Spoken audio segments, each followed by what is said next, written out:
Alrighty, guys, pass me the rock. The 10th of, what is it, May? May. The time is flying by now. We're almost done here, but we did want to bring you your daily dose of Pass Me the Rock. Well, not daily, weekly dose of Pass Me the Rock content. We got the same old format, 2 minutes 30 for each segment. Let's hop right into it. Here we go. We got the timer here. I'm just going to take my phone off of battery saver mode so I can actually see it. Put it up on the console as always. Okay. Alrighty, ready? Yep. First up, we've got Canelo defeating Billy Joe Saunders. That improves him to now 56-1. His only loss coming to Floyd Money Mayweather, who is also fighting Logan Paul. It's 2021. It's to be expected. But Canelo, man, seems like he learned all of the right things from that fight, and he's just been on a tear ever since. It's been. I feel like he's the best pound for pound boxer right now, and it's not even really close. Yeah, I mean, that fight went like 8 rounds the other night, and that guy, Billy Joe Saunders, might be done forever because he has broke his some bad orbital bone to the point where he couldn't even get up off the stool. There's several orbital fractures. So yeah, that stinks for him. But yeah, I mean, he's just as dominant as it gets. I think he's fought 59 fights, 156 of them, drew 2, and then lost 1. As you said. So. Yeah, it's just crazy. And then he holds I mean, like, he's won every single title, every single championship. Yeah, and weight class that he's moved up, and he has like what 3 or 4 middleweight belts at this point. I'm not in tune with the different organizations and the belts in boxing, but I know if there's a dominant guy, I like to kind of draw comparisons to John Jones. He's kind of like the John Jones of boxing, where I can't remember who said it, but they made a really good point. When you're training and you're in the light heavyweight division, and John Jones is at the top, the same way Canelo is in boxing, you're not training to beat him. You're training to beat the next best guy. That's how dominant he's becoming. He has essentially become the John Jones of boxing. He is unstoppable. He has a astounding sense of finishing fights, sense for finishing fights. Like, his finishing ability is insane. I've never seen anyone set up a finish like him. I've never seen guys finish other people like I have Canelo. Canelo is... if anyone listens to this and they're a fan of boxing, I don't need to tell you he's a generational talent, like a once in a lifetime type of guy. We're seeing one of the greats and one of the guys that will go down as the greatest of all time in boxing. Maybe perhaps even rivaling Floyd Money Mayweather, excuse me. Well, for his weight, yeah. I mean, if you're talking about like greatest of all time in boxing, I wouldn't say Floyd's the best. I'm saying he joins that conversation. I think Floyd is definitely in that conversation. You have him up there with Muhammad Ali, Mike Tyson, all those guys. But I'm saying Canelo has, if not already, is going to definitely join their ranks if he keeps going the way he's going. Yeah. I agree with that. I mean, just think about that. That's 56-1, or maybe 57-1 now. No, 56. 56-1. 56-1. 56-1. Yeah, it's a lot. In the pros, that's not even counting his amateur bouts. It's a lot. We get the timer that time. Okay. We've got a really hilarious story. The Kentucky Derby winning horse is found to have popped for, I believe it was anti-inflammatories. Something like that. It was Medina Spirit, PEDs either way. They're trying to figure out if they're going to like DQ that victory from the Kentucky Derby, how that applies to this Saturday's Preakness Stakes. I mean, it's just, people are like, oh, it's the trainer, blah, blah, blah. It's the horse that took the steroids. You made the joke the other day. You think the horse is going to come out in like in a press conference? Yeah, it's going to be like a statement. I don't know. It was like prescribed to me. I don't know how it got in there. I took it was a bad protein shake. Yeah. I don't know how it got in there. I'm working to figure it out. It's a very wacky, zany story, and it's something that I think is really, really, it should be looked into, because obviously with a sport like horse racing, there's a lot of money on the line. Money is essentially, I'd say, a good, maybe makes up 25-50% of the sport.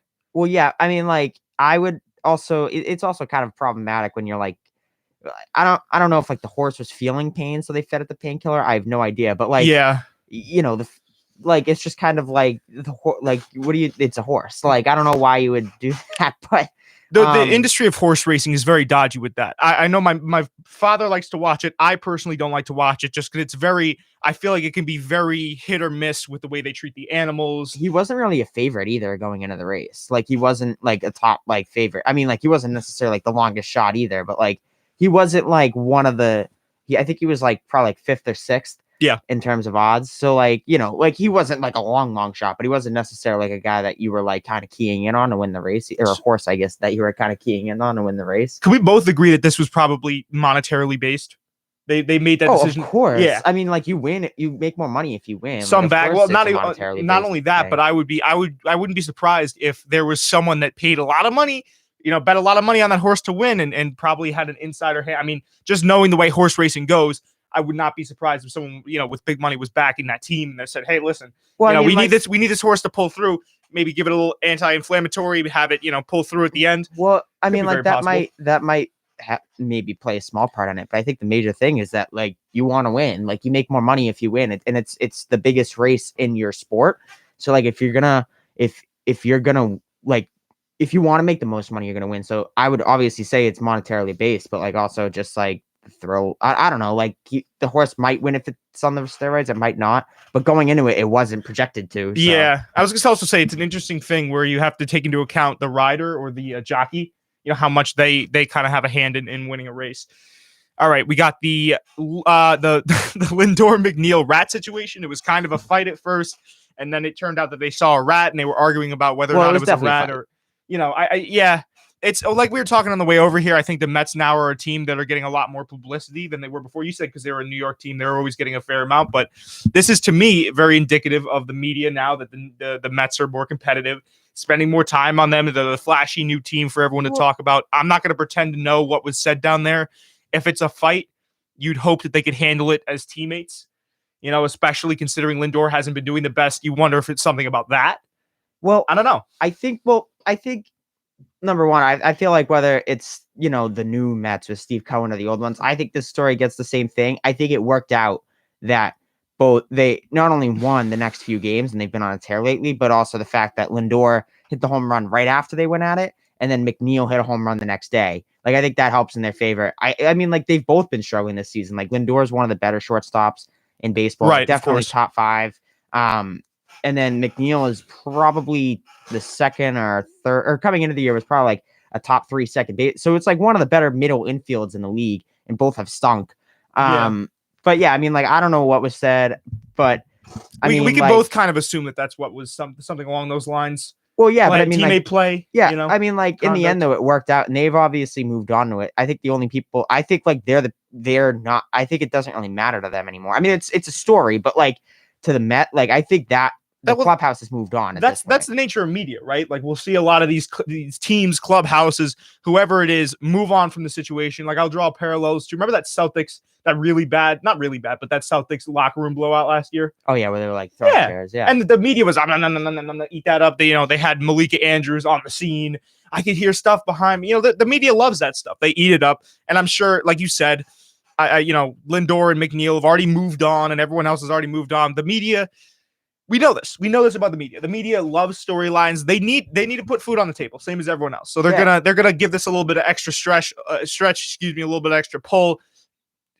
Lengthen it out. And they've been rolling lately. They've won 7 of 9. They're first in the division again. And yeah, I mean, like the offense, it needs to get going. And those two guys were supposed to be catalysts, and they've stunk this year. But hopefully that kind of gets them going. It's already kind of gotten them going. So yeah, we'll have to see moving forward. All right, we got the Lakers play-in game situation. I think they're, as of right now, they're set to go up against the Golden State Warriors. Right? I think they're a game and a half out of 6th, and you need to be 6 to avoid it. So, yeah, they had a pretty convincing win against the Suns. I mean, they pulled it out at the end, but I mean, without LeBron there, still to beat a team like the Suns, that says something. Yeah, I mean, like this is, if you like support them or care about them, this is like kind of like, I mean, like you're a little nervous. Oh yeah, for sure. I still they're still probably the favorites to win the West, like going into this play-in tournament. Like depends on when LeBron gets back. I know he's supposed to make his back. return. He's supposed to make his return against the Knicks. I think he'll be fine. Like I don't really have I think if the playoffs started last week, he'd be playing right now. Essentially, and you know what? Something I just thought about. Playoff LeBron is a very real and a very scary thing. And if you consider this has actually kind of been a rest period for LeBron. Well, yeah, so it's a rested playoff mode LeBron. That's a very scary thing, and I just realized that. I mean, the Lakers could very well be the favorites to win the West if LeBron comes out and decides he wants to. It's not I think like going into this, like when the odds come out, like they've already come out, but like when the official odds come out, like they will be the favorite. They will be the betting favorite without a doubt. Like they're like nobody when both him and Davis are healthy, like there's no matchup. Like it's very they're very unique in that sense. You can't pick another team in the West that has 2 top 5 players on the team. Like there's not one, and then like they have like the background scoring they need. Like it's if they're both good to go, which I think they are. And again, I think if the playoffs were right now, LeBron would be playing. Like I think they'll be fine. Yeah. I think it is going to be a very competitive playoff zone in the West, so it's going to be very interesting to see what happens with that whole situation. But yeah, I agree. I think there's not. Yeah, it's a very unique situation to them because you have 2 guys in Anthony Davis and LeBron. I think it's less so prominent in Anthony Davis, but definitely more so prominent with LeBron, where they can end games if they choose to. And they'll have to lose 2 out of 3 games to miss this. Like if you're the 7th seed, you have to lose to the 8th seed and then lose again to the 9 or 10. Like you'd have to win 2 of 3. You'd have to lose, 2 of 3 games. And we know how consistent the Lakers can be when they're healthy. Yeah, it's just like losing 2 of 3 games to teams like the Warriors and them. Like, there's no way any of that happens for the Lakers if they're healthy. Lakers fans definitely sweating, though, for sure. All righty, we have the quarterback that just signed with Seattle, spent 7 years in college. Interesting story. I looked into it. I don't know how he found 7 years of college eligibility. Injuries. Props to, I guess, injuries. And then that makes it even better that he's able to get himself into the league and get himself playing. I mean, you figure a lot of people after 7 years in college would kind of just give up on their dreams. But I mean, props to this guy. Kevin Thompson, who played quarterback for UNLV, Sacramento State, and Washington, is trying out for the Panthers next week. So like it wasn't Seattle, excuse me, it was the Panthers. He turned down an 8th year of eligibility. He was eligible for another year that he turned away. I think he's finally done with it. Yeah, I mean, like it's literally the Tommy Boy clip where he was like where Chris Farley's like, well, plenty of people go to college for 7 years, and David Spade's like, yeah, those are doctors. Yeah. It's just insane, man. It's I don't know. That strikes me as a type of like, beat the odds at any cost, and finally making it, so I definitely appreciate a story like that. I don't know what injuries he had to go through, but it seems like since he played for what did you say in the UNLV, ballpark? Sacramento State, and Washington. So 3 different teams. Yeah. And Washington's not a big football school, but it's a Power 5. Right, yeah. Which is, like NFL talent comes out of there. So yeah, like to battle through injuries and play for 3 different teams and still, he hasn't made it yet, but to still get that tryout, it must be a great feeling for him. I mean, 7 years, that's a lot of years in college. Like, yeah, I mean, it's great for him. And it said like the Panthers were like quick to give him the tryout too. So they might be interested. Yeah, I mean, like he went undrafted. So like there's that. Like he's not exactly like Justin Fields or anything. Right. But like, I mean, 7. It's just a funny story. No, it is 7 years. Like, I could definitely see that being some sort of like the Blind Side type of movie. You know what I'm saying? 7 years. 7 years in college. Can you imagine? Like you're 3 years in now. Can you imagine doing another 4 after this year? Oh, I couldn't imagine that. But I'm not also. Well, I am. I'm chasing a different type of dream. But I would not be. I'm not attempting to play in the NFL. So It's a whole different thing with eligibility and athletes and all that stuff. We don't get eligibility for talking on mic. If they keep giving you eligibility and free school, I mean, take it if you got nowhere else to go, right? That's a fact. It can't hurt. Milk it for as long as you can. Get as much experience as you can. Kevin Thompson. All right. Shout out to him. We've got DeGrom potentially injured. He had some, quad soreness? Oh, lat soreness, excuse me. He missed last week's start and then got pulled. If you're the Mets, I mean, you have to protect. After 5 innings, he was pitching well, but he got pulled early for cautionary reasons. Listen, I understand what the Mets are doing here. I mean, he's their best pitcher. He's probably, like you said, the best pitcher in baseball. You want to protect the guy. Not probably, he is, without doubt. No doubt about it. So you want to protect the guy at any cost. I don't hate that at all. Plus, we can't hit when he's on the mound, so maybe this will open up the offense a little bit. I don't at all hate that. I think if you have an asset like him, even though, like you said, we have a really good middle infield and we have a better offense this year. I mean, he's one of the key pieces if we want to make it far in the playoffs. You got to protect him. Well, you got to play defensive. Well, just from a numbers standpoint too, like they specifically like just need him in the rotation because like outside of him. They have Stroman and Walker who have pitched well this year, and then like Peterson who hasn't. Carrasco isn't coming back until like June, and he was the other big piece of the Lindor trade. He was supposed to be like their number 2 starter going. That's right, yeah. Stroman has filled the role nicely, but in reality, they're already missing like their number 2, number 3 guy. Like they can't go on having just Stroman and Walker like pitching. Like they need a third, like they need DeGrom all year. Not like they, like he won't obviously hold. I think he's got like a 0.5 ERA right now. He's not going to hold that all year. But in reality, like you just need another top of the rotation guy because you're already missing one. I wonder if from a number, and when you bring in the fact that he's the best pitcher in baseball, like that's like you need to be careful. Just playing devil's advocate real quick. I wonder if him being absent for however long he's absent. I don't know how long he's going to be out there. We don't know if he's going to be getting pulled or if he's going to continue to be, they're going to be questioning and then maybe they'll pull him halfway through a game or something like that. I wonder if him being out will take that safety net away from the offense and maybe some of the other pitching person. I wonder if this might actually benefit the team a little bit, because maybe, I mean, it's a meme in baseball that when he's up on the mound, the Mets don't hit well. Maybe there's some truth to that. Maybe they feel like they can lean on him a little bit more. You know what I'm saying? They just haven't been hitting well this year in general. Okay. Well, I still think you need to be careful because it's not like basketball or hockey where like if you're good, you're going to get in the playoffs. Like baseball, good teams miss the playoffs all the time. There's only 6 spots or 5 spots actually per league. Yeah, true. It's a lot more competitive. You got to have your best players on the field if you want to make a run. All right, ready?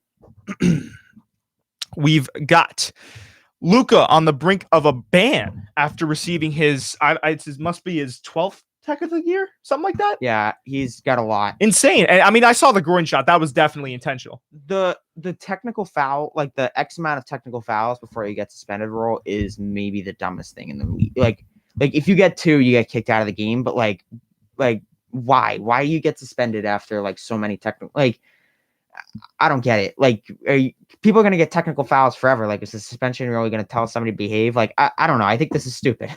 Yeah, it's pretty pointless, especially considering the whole thing with the refs this year and how they've kind of really tightened up with the way that they've officiated games. It seems like, this is a disaster waiting to happen. But I will say the tech in question, the one that he recently had, I just saw it before we walked over here. That was 100%. Sure. No doubt in my mind that one was 100% intentional. Now with the other ones, I mean, that's very debatable because he would be arguing with the refs. It's all. I've seen some of the texts that he's received, and most of them were petty on the part of the refs. Yeah, well, I mean, like I don't know, like if you get this many technical fouls, you probably deserved all of them. Like you're definitely a problem, but like I don't really even, and partially this is his fault. How do you get so many technical fouls? It's just maybe sloppy play, getting suspended on the league. Well, technical fouls are more of a behavioral issue. Well, if you could still have a behavioral issue, but still have it be sloppy. I mean, like eventually, like once you get like 8, like don't you listen? Like if you're the coach or somebody, don't you sit him down and be like, hey, calm it down? Behavioral composure on the court is a type of discipline, right? So we could say that he's still being sloppy, even though it doesn't necessarily relate to his play. Right. Now, it could be both sides, but he's being sloppy with his emotions. He's being sloppy with the way that he handles the refs. Because I'll go back to this a million times. We know the refs are going to be more soft this year. We know they're going to be calling a lot more stuff. Instead of complaining, instead of getting in their faces, instead of getting teed up, you have to mold your game around that. You can't be sloppy with your emotions and get teed up to the point where you're potentially facing a ban. Yeah, I mean, like the rule is ridiculous again, but he's also in year 3 of in the NBA, and he's been playing professional basketball since he was like 15. 16. You got to know better. Yeah, and like calm it down. But I really don't understand how you can get, like so many texts to the point where you're in the brink of suspension, and the fact that he might miss like a must-win playoff game because of so many technical fouls. Like, there's no way the league allows that to happen. It's insane. All right, here we go. We've got Wayne Gretzky to join the TNT team. I think ESPN and ABC had offered him something in the range of $2 million, and then TNT upscaled it and offered him $5 million. And so he's going there as an analyst. Obviously, Wayne Gretzky, one of the probably, I don't know. No, he's undoubtedly the greatest. Undoubtedly the greatest hockey player of all time. Okay, yeah. So, I mean, it's obvious. It's obvious you're going to want him as an analyst. And I think the money that he commands for that shows that, proves that point. I want to see what insight he's going to offer to the game. And I think, I guess being the greatest of all time doesn't necessarily automatically qualify you to be a really good analyst, but it's still at the end of the day, it's Wayne Gretzky, so that the insight that he's going to offer to the game is going to be invaluable either way. If he was willing to be an analyst all along, why wasn't he working for NBC already? Like, why do we have like Eddie Olczyk and Mike Milbury on over Wayne Gretzky? If he was like willing to be on, like, I don't know, that's just funky to me. Yeah, I mean, it seemed like when I saw it, I was like, oh yeah, I mean, that makes perfect sense. And like he's also probably the highest, like the highest profile athlete in their sport. Like in terms of American sports, like what other Gretzky-esque athlete like analyzes their sport? I would that's the kind of comparisons I was drawing to in my head. Is it would be almost be like Tom Brady joining, Right. Like I think the closest you can offer is probably like A-Rod does baseball. Other than that, like there isn't like a top 15 NBA player that of all time that does basketball analysis right now? No, I'm not off the top of my head. And I'm trying to think in MMA too. I don't think there's a situation like that exists. NFL. I mean, like the closest I can think of is like Tony Romo or something. Aikman won Super Bowls. That's like the closest I could think. I mean, like I'm probably missing somebody. And soccer may have one. I don't know. I don't follow soccer like that. But I think soccer's a little bit better about having retired legends on. Yeah, and in terms of like American sports, like I don't think there's like one of those like all-time greats that does analysis like this. Maybe they were waiting until they inked this deal up with TNT to bring, this adds a little bit of extra watchability or listenability to their new programs. That could be it too. I mean, like I don't know. Like if I'm just trying to think of a reason why he wasn't already on the crew. I agree. It's very odd. And NBC's NHL coverage was already kind of like wonky, so it's kind of like if Gretzky was like out there, like maybe he didn't even want to touch that. Bring him in. Like I don't know. Maybe it's just weird. But yeah, I mean, like he'll probably be like the highest profile analyst. We'll see if he translates well.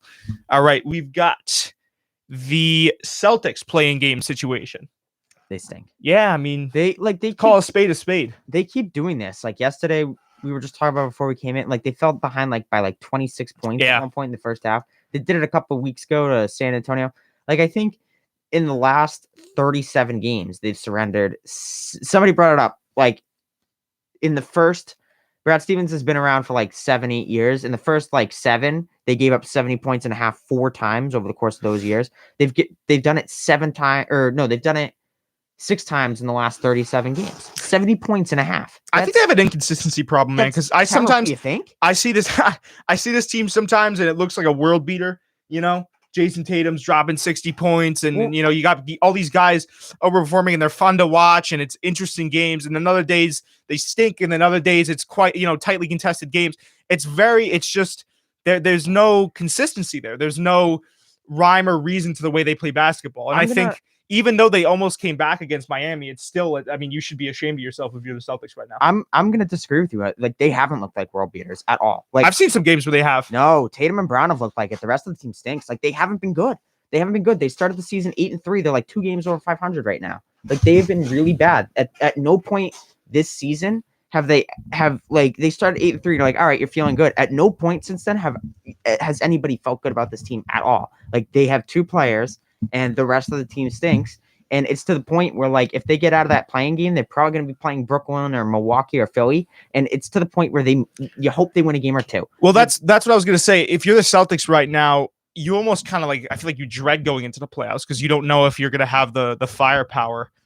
Again, because of that inconsistency, I mean, can you really expect much from them over the course of a 7-game series? Or do you just hedge your bets and head in there and hope to be at least somewhat competitive? I don't know. Do you think the Celtics right now are really expecting a championship? No, obviously not. Like, and this is on nobody but Danny Ainge, because like when you stack this team full of players of rookies and second-year guys like Romeo Langford and like Grant Williams and Peyton Pritchard, who like are nice players, have upside, but in reality, like they shouldn't be playing the role they're playing. Like, it's just it was bad roster management from the start. They just decided they weren't going to re-sign Hayward for no reason. Like insane. It's just crazy to me. I don't know. I mean, it's weird. The whole thing is bizarre. All right, we've got the Rangers scuffle. Well, I should say forward Tom Wilson from the Capitals had a scuffle and injured one of the Rangers players. And I mean, I watched the clip before this, and the entire time, all I could think of was don't hit a ski, or don't hit the the skate. Because there was a lot of, I think he got, what it looked like to me is he got tossed down. The guy kicked him while he was down and hit him with a few punches. And then there was a bunch of skates flying around. Everyone, one guy got caught in a chokehold. And even for a sport like hockey, that's extremely violent. I was watching this being like, wow, that's violent. That should put things in perspective for you. It wasn't right. But he shouldn't have done it. And the reaction was kind of coming. I'm just surprised that this is the one that people a team was like, all right, we're all just going to fight this guy at once. Like, it was weird because he's done worse things in the past, I was really surprised that I was like, this is the straw that broke the camel's back. Really? As I understand it, it was on one of the Rangers' star players, so he kind of had to step in. Yeah, but okay, well the one where, because I know that's the argument that you put forward in sports is you're supposed to protect your star players at all times. The one where he hit the guy that was down was weird, but with Panarin, Panarin was done for the season now, but he kind of started it. He jumped on Wilson's back. I guess irregardless of all that stuff. I mean, I've seen other instances like that in sports where your star player will start something with another team. I guess the unwritten rule is no matter what happens, you got to protect your guy. My problem was Wilson fought one, there was 6 fights in the first 2 minutes or something. It was a wild clip. Wilson fought one guy and then left after the first period. Left the game. And maybe he was hurt, maybe he wasn't, but he was back for the next one. I don't know. It was I don't have a problem. If he was seriously hurt, he was seriously hurt. But it was just I don't have a problem with if he was seriously hurt, he was seriously hurt. But it was just bizarre timing that all of a sudden now he's done for the game. I also it was wow, that kind of ruined the whole fun of it. Yeah. I thought he was gonna be fighting 6. It was gonna be a rowdy game. Fighting 6 times. It was an awesome first 2 minutes, and then after that it was well, that's one of the draws of hockey. I mean, it's a sport where people are sometimes allowed to fight, of course, with a penalty, but it's the only sport I could think of where the referees stand back and let two guys, put up their dukes. And the Rangers statement too was all time funny, where they were "Hey, fire the head of NHL safety." Yeah, and then Wilson got hurt yesterday, which is not great. He went knee to knee with the guy. That it wasn't on purpose; it was just incidental. Yeah, but, I mean, it's been a wacky week for him. But yeah, I don't know. It was fun though. It's a sport that allows fighting. What do you expect? Yeah. All righty. We've got, what do we got here? What do we got? The Dodgers going on a bit of a skid, and Trevor Bauer reacting accordingly. Yeah, they have lost 5 straight series. I think they started the season. They made history with that, right? Yeah, they made history with what? With losing a 5 game. It was either in their franchise's history or just history in general. I remember reading about that. No, it's definitely not history in general, but they're probably their franchises then. I read about that. I think they started the year 13-3 or 14-3, and they are now at 18-17. Oh boy. Yeah, and a lot of their guys have been struggling. Mookie's been struggling. Yeah. Bellinger has been struggling. Well, yeah, Trevor Bauer came out and he voiced his concerns. I mean, he said, I don't want to speak for the team, but I'm tired of losing. Well, and for a talented team like that, it brings up questions. I guess it just comes down to guys are struggling. It happens. They were awesome last year, and they were supposed to be even better this year. Yeah. And I mean, teams struggle, and it's still super early in the year. We're essentially, a fifth of the way into the season. So I wonder if it's going to be the same thing. I wonder if it's going to be the same thing. Sorry to cut you off with that we saw with the Nets earlier this year. How they kind of went on a little bit of a skid earlier on, and then they were able to pick it up, and now they're the 2nd seed in the East. I mean, I think that's a little different because it's different. It's different situations, different sports, but on the surface, if you look at it through an umbrella, it's yeah. I mean, this happens in baseball. It's a marathon, not a sprint. You go out hot, and then you skid for a little bit, and then you get hot, and then you skid for a little bit, and sometimes you're just level, you're 500, but yeah, they'll be fine. It's just I don't know. It's funny. They had this awesome start, and then they blew the big. I mean, and then they had they beat the Padres, and then the Padres, beat them and ever since they've been kind of bad. I mean, Dustin May got hurt too. I think it's a similar thing. Let me explain myself. I think it's a similar thing if you look at it from a media standpoint, right? Because you have this team that again got better from last year. Same thing with the Nets. They had really high expectations coming to this season, and they had a little bit of difficulty early. And in the same way, it's a marathon, not a sprint. Well, yeah, I just think the difference is that, well, I mean, number one, chemistry plays into it, but number two, the Nets just had guys taking weeks off. Oh, that's true too. Yeah, nobody on the Dodgers is just. It just happens. But it's just weird, that all of a sudden, they hit they came out scorching and then they hit a wall and they just can't get out of it. Well, as I understand, that happens in baseball sometimes, like you were just saying. Yeah, it's whoop, whoop, whoop, hot and cold for a team to start out 13-3 and then end up 18-17. A team of their talent, pretty insane payroll. I mean, Trevor Bauer makes more than the entire Pittsburgh Pirates payroll. Yeah, and he's always one to be outspoken, and he was about this too. All right, we got our last topic for the day. Albert Pujols was released by the LA Angels. Yes. Straight up released in the last year of his contract. I know he's getting older. He's 41 years of age. I don't know. At least. Why they I looked it up earlier. He's 41. And well, as far as you know, sometimes the ages are a little fit. Okay. So we'll just round down or up to 41, whatever. No, yeah, he's been around for 20 years. Very, a legend. A legend in the MLB. Yeah, one of the greatest hitters ever. His stats are insane. He made the last 10 years with LA are kind of ruining him, but when he was in St. Louis, like he was my God, yeah. without a doubt the best hitter in baseball. Do you think this is the end of his career?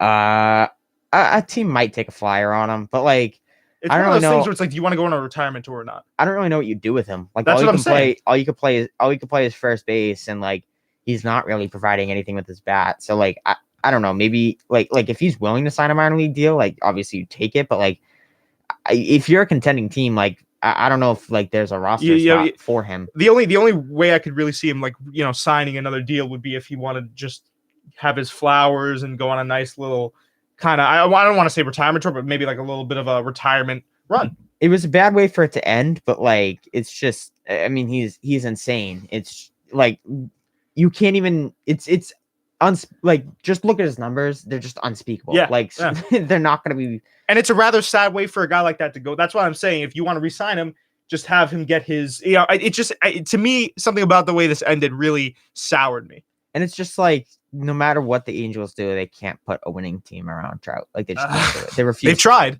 They really tried, have. They failed. They just can't do it. Like they signed Pujols before Trout even came up, but like Pujols is one of the greatest hitters to ever live, and he shows up to that team and he stinks. Like they no matter how hard they have 3 awesome players, like they have Trout, Rendon, and Ohtani, and Ohtani literally does both pitching and hitting. Yeah, he's been going crazy very too. Nicely. They just can't do it. Like I don't know what it is, but they can't put a winning team around this guy. It's crazy. He made the playoffs once. Something organizational, I guess. He's made the playoffs. He's been around for almost a decade. Yeah.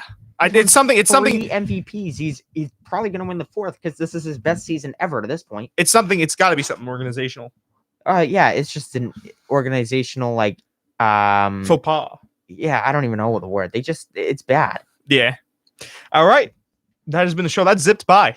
Yeah. It's good topics. Yeah. We will see you guys. I don't know if we're doing it next week. Are we? Because I think next this week. Is it. Yeah. Yeah. This is our last show for now. Is Danny? Yeah. Yeah. That's our last show for now, guys. We'll be back. It's gonna be a long layoff. We'll see you guys, I guess, whenever we next see you. Next year. If you want, we will most likely be doing this in podcast form. Yeah. We could venture into that, something like that. So if you're on the lookout for that, just follow me on Instagram, Coop TV. I'll be posting stuff about it there. You can find the link, and we'll be doing more stuff on the interwebs. So stay tuned for that, and thank you so much for listening today. Thank you. Tune in. Bye, guys.